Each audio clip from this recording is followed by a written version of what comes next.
adalah seorang bernama Muhammad Darwish yang telah menempuh pendidikan di Mekah pada Syekh Ahmad Khatib Al-Minangkabawi yang lahir tahun 1860, pulang ke Nusantara kemudian disebut dengan julukan yang baru dengan nama yang sangat indah bernama Ahmad Dahlan. Kiai Haji Ahmad Dahlan, dan beliau tuh tidak banyak orang tahu itu kalangan habaib. Kiai Haji Ahmad Dahlan itu habib tapi tidak pernah memperkenalkan dirinya. Setahun kemudian mendirikan Muhammadiyah dengan nama datuknya, tapi diberikan ya nisbah dengan tak menunjuk pada sifat. Di Muhammadiyah itu bukan sekedar nama. Dan saya pikir Masya Allah, saat saya masuk ke sini, saya teringat pertemuan yang disebutkan dalam sejarah, bahkan dituliskan oleh sejarawan Muslim, Profesor Ahmad Mansur Suryanegara itu, dalam bukunya Api Sejarah, jilid yang pertama. Di hari Senin, tanggal 17 April tahun 1905 bertepatan dengan 13 Jumadal Ula. Di buku itu ada yang kurang tepat tertuliskan, ditulis Jumadal Awal. Ya, Jumadal Ula tahun 1323 Hijrah. Berkumpullah 5 orang tokoh besar di sekitaran Krukut juga Tanah Abang. Kemudian mereka berpikir merenungkan bagaimana menyatukan umat muslim di Nusantara ini, khususnya dalam menghadapi tekanan-tekanan dan penjajahan dari Belanda pada saat itu. Maka berkumpullah 5 orang saleh dari kalangan orang-orang hebat, termasuk dari kalangan habaib, Habib Abdurrahman Al-Habsyi, ada Habib Sehan, ada Habib Al-Fakhir, dan yang lainnya. Maka mereka memikirkan pentingnya persatuan umat Islam juga dalam rangka mengalahkan penjajahan Belanda pada saat itu. Maka di antara faktor yang sangat mereka perhatikan adalah kita itu tertinggal dari aspek pendidikan, sehingga mudah diadu domba, ya, mudah kemudian untuk dipecah dan sebagainya. Maka sepakat didirikan kemudian satu ormas pertama di Nusantara ini, diberi nama dengan Jamiatul Khair. Hanya persoalannya, kalau dibuka lembaga konsen di bidang pendidikan, itu mesti ada pendidiknya. Dan ulama kita dulu itu betul-betul mengamalkan isi Al-Quran. Karena sifat seorang guru terbaik itu diisyaratkan dalam Al-Quran, itu bukan hanya pintar, tapi bagaimana kepintarannya itu bisa mendekatkan diri kepada Allah Subhanahu wa Ta'ala. Karena itulah Imran dengan Hanna ketika dilukiskan oleh Allah di Quran surah ketiga Ali Imran ayat 35 sampai 37 itu, ketika keduanya merencanakan pendidikan untuk anaknya, sehingga anak itu saat lahir tumbuh pintar, dan tidak sekedar pintar tapi kepintarannya mendekatkan dia dengan Allah. Maka di antara rencananya menyiapkan tempat terbaik yang kelak nanti dari situ turunannya menjadi pusat pendidikan.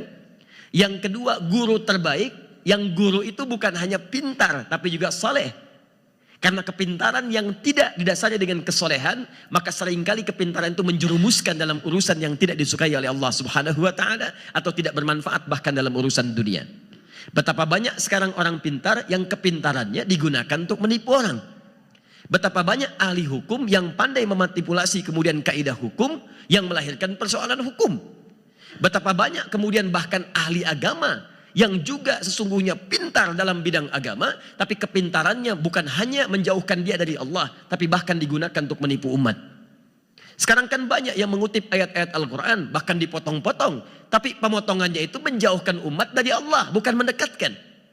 Silahkan cek yang mengatakan semua agama sama, menuju Tuhan yang sama, cuman caranya beda-beda. Apakah secara gelar kemudian keilmuannya rendah? Tidak. Bahkan orangnya pintar-pintar. S1, S2, S3, sampai dingin juga. Ya, banyak gelar didapatkan. Tapi kepintarannya tidak mampu membuat orang bahkan dirinya dekat dengan Allah Subhanahu wa Ta'ala. Maka kemudian yang paling menarik, Imran dengan Hanna diskusi. Nah, ini nanti bisa diturunkan jadi konsep manajemen pendidikan dalam keluarga, sebelum ditempatkan di sekolah-sekolah terbaik untuk dititipkan dalam rangka memperbanyak pengetahuan dan wawasan. Apa yang direnungkan oleh keduanya bahkan sejak bayinya dikandung, belum lahir. Lihat ayat 35-nya. Idh qalat imra'atu Imran rabbi inni nadhartu laka ma fi batni muharrara fataqabbal minni. Quran surah ketiga ayat 35, paling kiri di pertengahan. Kata Allah, id itu dalam ilmu nahu bukan cuma diingat. Di terjemahan sering diartikan ingatlah. Id itu bukan cuma ingat. Al-fahmu wal idraq wat ta'ammuq wal dzikr. Id. Pahami, dalami, kemudian setelah itu renungkan, baru kemudian praktekkan. Seakan Allah ingin mengatakan, hei generasi yang akan datang. Hei generasi kemudian kekinian. Pahami ya, dalami ya, renungkan ya. Ingat, ini dulu pernah ada kisah istrinya Imran sedang mengandung. Sebelum anaknya dilahirkan, dia sudah memetakkan rencana untuk anak ini. Apa yang kemudian akan terjadi dengan anak ini? Diikhtiarkan perencanaannya untuk masa depannya. Dikala orang tua sekarang diamanahi oleh Allah ada anak-anak, rencanakan dari sejak dini. Kalau bisa antum petakan orang tuanya. Ini anak pertama mau jadi apa? Anak kedua jadi apa? Ketiga jadi apa? Itu yang diinginkan oleh Al-Quran. Jangan sampai ketika anaknya lahir, bahkan anda pun tidak tahu anak anda mau jadi apa. Dari awal, anak pertama ahli Al-Quran. Masya Allah. Anak kedua ahli hadis. Anak ketiga bungsu ahli hukum fikihnya. Kalau ada yang seperti itu, Masya Allah, di rumah itu enak suasananya. Begitu anda punya persoalan, kakak apa ayatnya? Quran surat sekian, ayat sekian, posisi paling kanan, sebelah atas, agak pojok dikit. Masya Allah, buka. Ada hadisnya, kalau Rasulullah SAW tersebut di kitab hadisnya sahih. Masya Allah. Adik bungsu, bagaimana hukum fikihnya? Pendapat 4 mazhab begini, disebutkan di kitab ini, tarjihnya begini, kesimpulannya begini. Allahu Akbar. Kalau ada yang seperti di rumah, antum pun nikmat hidupnya, kosong pengajian. Sudah. Ada rencana. Bagaimana itu diwujudkan? Berdoa diperbanyak saat bayi masih dikandung. Begitu dilahirkan bermohon kebaikan kepada Allah. Lihat ayat 37-nya. Tidak cukup doa itu dipanjatkan, tapi mesti diikhtiarkan. Hingga kemudian doa itu diterjemahkan dalam bentuk usaha kita mewujudkannya. Baru dikabulkan. Bagaimana ikhtiarnya kemudian bapak dan ibunya Maryam itu? Setelah anaknya diberi nama dengan Maryam. Wa inni sammaituha Maryam di ayat 36-nya. Diberi nama sesuai dengan harapannya. Harapannya anak ini soleha, pintar, dekat dengan Allah. Semua makna ini terkumpul dalam satu nama, namanya Maryam. Begitu disebutkan Maryam, dimohonkan perlindungan kepada Allah dari setan, baru diwujudkan dalam bentuk ikhtiar. Dicari guru terbaik. Siapa? Nabi Zakaria. Yang pintar, banyak. Yang soleh, tidak banyak. Yang kemudian menyatukan dua aspek ini, pintar dan soleh, Zakaria alaihissalam pada saat itu. Maka dipilihlah Nabi Zakaria walaupun pamannya untuk bisa merawat Maryam pada saat itu. Ditempatkan di tempat terbaik, namanya mihrab.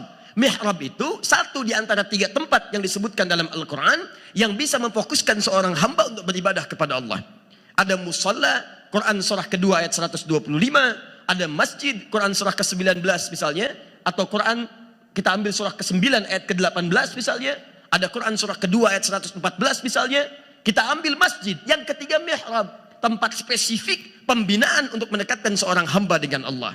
Tempatnya bagus. Gurunya istimewa. Ikhtiarnya ada. Doanya lengkap. Diterima oleh Allah. Lihat ayat 37-nya. Fataqabbalaha rabbuha biqabulin hasanin wa ambataha nabatan hasana wa kaffalaha Zakaria kullama dakhala 'alaiha Zakaria al-mihrab wajada 'indaha rizqa. Jadi kalau doanya benar, ikhtiarnya sempurna, diterima oleh Allah, Allah yang memudahkan semua jalan kehidupan sampai berhasil pada puncak yang tertingginya. Jadi kadang-kadang orang tua pandai berdoa tapi ikhtiar tidak maksimal. Atau ada yang hebat ikhtiar tapi doa tidak dipanjatkan. Gabungkan keduanya, maka muncul kemudian pertolongan Allah Subhanahu wa taala. Orang tua kita yang 5 orang itu kemudian berkumpul mencari guru terbaik, ditunjuklah sosok yang paling sesuai pada saat itu, namanya Syekh Ahmad Surkati. Ya, ini berasal dari Sudan yang sedang menimba ilmu di Mekah pada saat itu.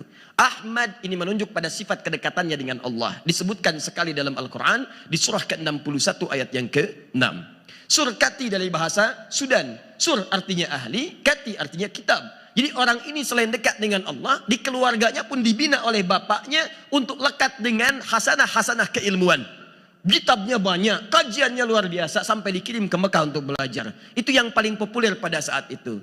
Ingin diundang ke Nusantara, tapi tidak bisa datang seketika. Dulu belum ada pesawat yang cepat seperti sekarang. Orang haji itu perginya sampai 6 bulan. Udah berangkat, tunggu sampai lupa orang. Udah lupa baru pulang.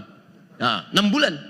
Nah, sekarang lain, 8 jam nyampe sana. Pulang lagi cepat. Orang udah nunggu, udah siap-siap. Dulu tidak. baru bisa datang teman-teman sekalian 6 tahun kemudian setelah itu. 1905 datanglah tahun 1911. Yang mau saya ceritakan di 1911 itu saat datang diundanglah kemudian tokoh-tokoh ulama yang terhubung kemudian di Nusantara. Di antara yang datang itu adalah seorang bernama Muhammad Darwish yang telah menempuh pendidikan di Mekah pada Syekh Ahmad Khatib Al-Minangkabawi yang lahir tahun 1860, pulang ke Nusantara kemudian disebut dengan julukan yang baru dengan nama yang sangat indah bernama Ahmad Dahlan. Kiai Haji Ahmad Dahlan datang ke pertemuan itu, diskusi, dan beliau tuh tidak banyak orang tahu itu kalangan habaib. Kiai Haji Ahmad Dahlan itu habib tapi tidak pernah memperkenalkan dirinya. Ya habib, keturunan Nabi itu kalau disambungkan nyampe nasabnya ke Nabi. Antum mau cek, kita cek Kiai Haji Ahmad Dahlan bin Kiai Haji Abu Bakar bin Kiai Ilyas bin Kiai Sulaiman bin Demang Jurang Juru Kapindo bin Demang Jurang Juru Sapisan bin Kiai Gerbak bin Maulana Ishaq. Siapa Maulana Ishaq itu? Anaknya Jamaluddin Al-Akbar Al-Husaini. Ya, siapa Jamaluddin Al-Akbar Al-Husaini? Tokoh besar, ulama besar, punya 2 anak. Satu Maulana Ishaq, yang kedua namanya Syarif Abdullah. Syarif Abdullah menetapnya di Mesir. Saat beliau berhaji bertemu dengan Syarifah Mudaim. Siapa Syarifah Mudaim itu? Nama aslinya Rara Santang, lahir tahun 1426.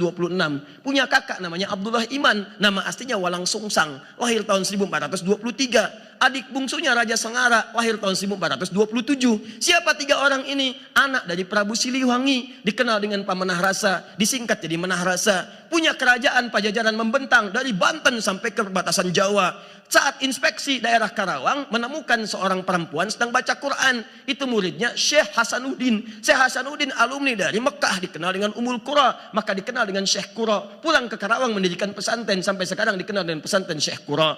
Punya murid, di antara muridnya yang paling bagus seorang perempuan namanya Nyai Subang Larang. Terpikat, dinikahi, bahkan masuk Islam. Kemudian melahirkan 3 orang anak. Syarifah Mudaim dengan Abdullah Iman menunaikan ibadah haji, bertemu dengan Syarif Abdullah. Menikah di situ, kemudian kakaknya Abdullah Iman pulang menghadap kepada bapaknya. Diberi daerah kemudian untuk berdakwah di Lemah Wungkuk. Di Lemah Wungkuk itu menyatu 3 etnis. 1 etnis lokal Nusantara, 2 Arab, 3 Cina. Perkumpulannya pada satu dalam bahasa lokal disebut dengan caruban. Kesukaan mereka juga bikin udang terasi dari udang, rebon namanya. Ya, kemudian dikeringkan airnya. Air disebut dalam bahasa lokal dengan cai. Cai rebon, cai rebon, cai rebon. Kemudian menyatu menjadi Cirebon. Daerahnya Cirebon. Carubannya bertahan di wilayah Lasem. Jadi kalau dari Cirebon itu mau ke Lasem, Anda teruskan jalur Pantura sampai nanti masuk ke arah Semarang. Semarang lurus, mau ke arah lurus, depannya ada flyover, kirinya tandanya Masjid Syekh Ahmad Jumadil Kubra. Warnanya hijau, kubahnya warna emas. Depannya ada 3 gerai ATM, CMB Niaga, Mandiri, kemudian BNI. Lurus, sebelah kanan doriahnya jembatan flyover, belok kiri. Lurus terus tembus ke Demak, Demak tembus Kudus, Kudus tembus Pati, Pati tembus Rembang. Dari Rembang 10 menit lurus sebelum Masjid Agung, sebelah kiri ada wilayah namanya Caruban, Pantai Caruban. Lurus sedikit sekitar 50-100 meter sebelah kanannya Karangturi, pusat orang Cina pertama datang ke Nusantara. Lurus dikit terus lagi Masjid Agung sebelah kanannya. Sebelum ke situ sebelah kirinya berpapasan jauh itu pesantren terkenal yang diantara pendiri Nahdlatul Ulama itu ada di situ. Sekarang cucunya namanya Kiai Haji Abdul Qayyum, dikenal dengan Gus Qayyum. Lurus dikit sekitar 30 kiloan lah ke arah situ, nggak nyampe sebetulnya, mungkin 15-20 kilo itu sampai nanti ke tapaknya Pesujudan Sunang Bonang. Naik ke atas dikit sampai ketemu juru kunci namanya Pak Abdul Wahid. Dijelaskan ini sebetulnya bukan kuburan yang sering orang datang ke situ, kuburannya yang ada di sini, cuman tidak dipublikasikan supaya tidak banyak dikultuskan dan lain sebagainya. Itu ada, kalau Anda telusuri ketemu di situ. Nah, kemudian Syarifah Mudaim ini menikah dengan Syarif Abdullah, melahirkan seorang anak namanya Syarif Hidayatullah. Belajar di Mesir pada masyayikh di sana, di antaranya Syekh Ibnu Athaillah As-Sakandari. Selama 20 tahun beliau belajar, pulang kemudian ke Nusantara, diberikan wilayah di Gunung Jati, dikenal dengan Sunan Gunung Jati. Sampai menikah melahirkan 7 orang anak. Anak pertama Muhammad, anak keduanya perempuan, menikah dengan seorang panglima dari Pasai, dikenal dengan Fathullah atau Fatahillah atau juga Faletehan. Itulah yang diperintahkan kemudian oleh Sunan Gunung Jati untuk membebaskan Sunda Kelapa dari kungkungan Portugis pada saat itu yang datang ke Nusantara lewat Selat Malaka tahun 1511. Setelah terjadi perjanjian Tordesillas tahun 1494, dunia dibagi dua oleh Paus Alexander yang ke-6. Ya, barat diserahkan pada Spanyol, timur diserahkan pada Portugis. Datang ke Nusantara lewat Selat Malaka tahun 1511, menguasai bagian Sunda Kelapa, diutus oleh Sunan Gunung Jati, bebaskan Sunda Kelapa. Maka bermohon kepada Allah, mereka sholat, mereka wudhu, mereka berjihad. Jihad itu membela keutamaan negara pada saat itu, membela keutamaan bangsa masyarakat dengan atas niat karena Allah Subhanahu wa taala. Maka berangkat, ditaklukkanlah Portugis pada saat itu. Saat ditaklukkan mereka bersyukur kepada Allah, mereka tahu ini bukan cuma ikhtiar, karena kalau senjata lawan senjata nggak mungkin, sana lebih canggih, lebih hebat. Ini senjata sederhana. Wa ma ramaita idz ramaita walakinnallaha rama. Allah yang bantu. Maka mereka kemudian teringat dengan ayat Al-Quran, ini fathun, pembukaan dari Allah, bukan sekedar berjuang. Maka disebutkanlah kemudian nama kota itu dengan nama pertama di surah ke-48 ayat yang pertama, inna fatahna laka fatham mubina. Maka diganti nama Sunda Kelapa menjadi Fatham Mubina. Dalam bahasa lokal disebut dengan Jayakarta, disingkat dengan Jakarta. Peristiwa itu terjadi pada tanggal 10 Ramadan, hari Jumat tahun 933 Hijrah, bertepatan teman-teman dengan 22 Juni tahun 1527. Sampai sekarang ulang tahun Jakarta miladnya 22 Juni. Sampai sekarang. Apa hubungan dengan Kiai Ahmad Dahlan? Itu saudara Syarif Abdullah itu saudaranya Maulana Ishaq. Maulana Ishaq tadi dari Jamaluddin Al-Akbar Al-Husaini, keturunan dari Ali Zainal Al-Kabir. Zainal Al-Kabir keturunan dari Ali Zainal Abidin, keturunan dari Al-Husain radhiyallahu taala anhu, adiknya Al-Hasan radhiyallahu taala anhu. Dua-duanya anaknya Sayyidina Ali bin Abi Thalib radhiyallahu taala anhu, suaminya Fatimah Az-Zahra radhiyallahu taala anha, binti Muhammadin Rasulullah sallallahu alaihi wasallam. Bin Abdullah, bin Abdul Muttalib, bin Hashim, bin Abdul Manaf, bin Qusay, bin Murrah, bin Kilab, bin Ka'ab, bin Ghalib, bin Fihr, bin Malik, bin Nadar, bin Kinana, bin Khuzaibah, bin Mudrika, bin Ilyas, bin Nizar, bin Mudar, bin Ma'ad, bin Adnan, bin Addi, bin Adri, bin Muqawwam, bin Nahur, bin Tarikh, bin Ya'rub, bin Yasjub, bin Nabit, bin Ismail alaihissalam, bin Ibrahim alaihissalam, bin Azar atau bin Nahur, bin Abir, bin Kinan, bin Arfakhshad, bin Sam, bin Nuh alaihissalam, bin Mihlail, Matushala, bin Kinan, bin Anwas, bin Tis, bin Adam alaihissalam. Oke, Haji Ahmad Dahlan itu nasabnya nyampe ke Nabi Adam. Ayo ulangi, mana ketua PDM? Oh. Makanya setelah pertemuan itu pulang, setahun kemudian mendirikan Muhammadiyah dengan nama datuknya. Tapi diberikan ya nisbah dengan tak menunjuk pada sifat.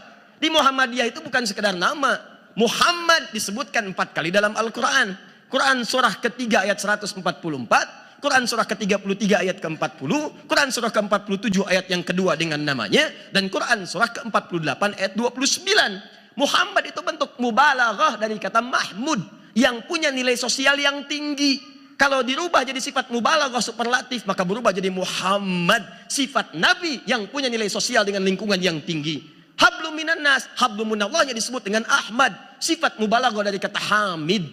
Nah, sifat itulah kemudian yang dihadirkan. Ya-nya nisbah, taknya sifat. Di ketika beliau mendirikan Muhammadiyah 18 November itu tahun 1112 itu bertepatan dengan bulan Dzulhijjah itu, beliau mencantumkan Muhammadiyah bukan sekedar nama. Diharapkan semua yang ikut persyarikatan ini nanti ke depannya bisa ya ikut Muhammad kepada sifat-sifat Nabi Muhammad sallallahu alaihi wasallam.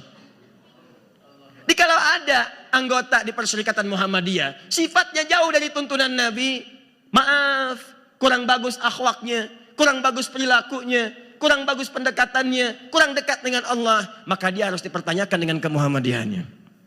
Karena bukan sekedar organisasi. Ketika disebutkan namanya, ada sifat-sifat yang harus diteladani. Itu ketika didirikan demikian. Makanya beliau lebih konsen pada urusan sosial.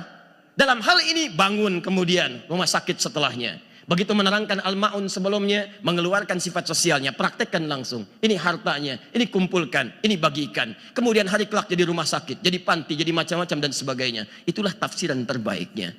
Saya ingin katakan, pertemuan itu sampai berdirinya Muhammadiyah, itu hadir dengan kalangan-kalangan yang lainnya, para ulama dan sebagainya. Dan cita-cita terbaiknya, bagaimana membuat bangsa ini diantaranya memiliki nilai yang berkemajuan dengan spirit ta'awun satu dengan yang lainnya.